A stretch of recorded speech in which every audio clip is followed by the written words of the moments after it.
Hallelujah, praise the lord. దేవుని నామానికి మహిమ కలుగును గాక.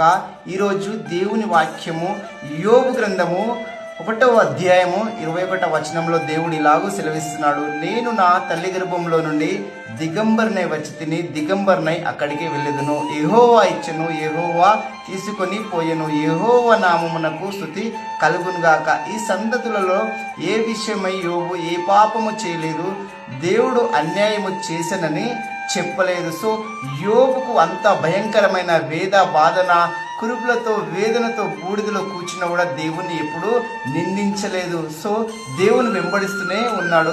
స్తుతి నీ పరిస్థితిని మారుస్తున్నది, ప్రార్థన నీ యొక్క స్థితిని మారుస్తున్నది, నీ వాక్యము నీ జీవితాన్ని మారుస్తున్నది. పరిశుద్ధాత్మ పరలోక రాజ్యానికి నిన్ను తీసుకుని వెళ్ళేటంత శక్తి దేవునికి పరిశుద్ధాత్మ ద్వారా ఉన్నది. So God bless you. దేవుని వెంబడించు.